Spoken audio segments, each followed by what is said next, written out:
ഓം നമോ ഭഗവതേ വാസുദേവായ. ദശകം 4, ശ്ലോക 2.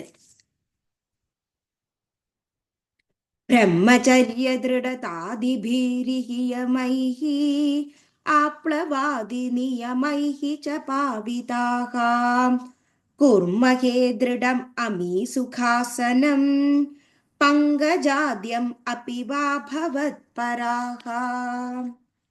ബ്രഹ്മചര്യ, അതായത് അസ്ഥേയം, അപരിഗ്രഹം, അഹിംസ, സത്യം എന്നിവയെ ആചരിക്കുന്ന ഒരു വ്യക്തി.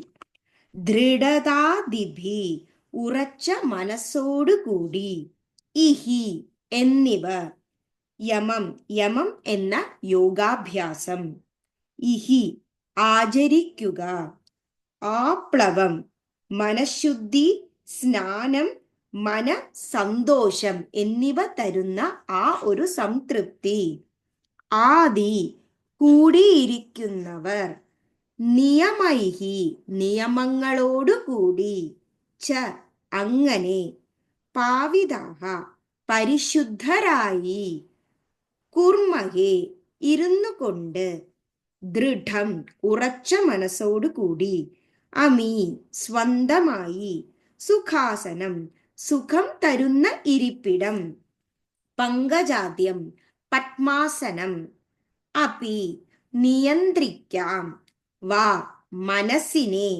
ഭവത്പരാഹ ഭഗവാന് വേണ്ടി.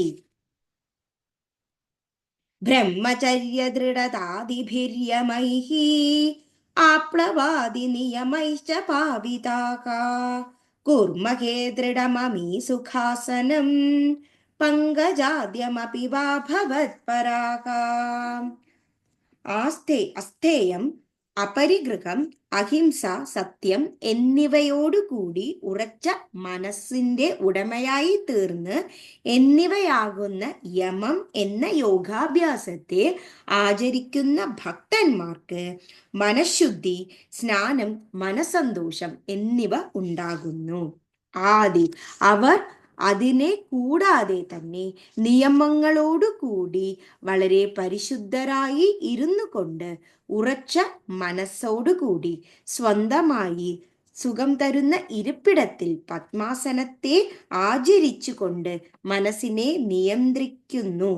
ഇതെല്ലാം ഭഗവാന്റെ ആ പൂർണ്ണ ആ ഒരു മനസ്സിന്റെ ഭഗവാന് വേണ്ടിയുള്ള ആ ഒരു ത്യജിക്കുന്ന ആ ഒരു മനോഭാവത്തെയാണ് ഇവിടെ പ്രതിപാദിക്കുന്നത്. Thank you.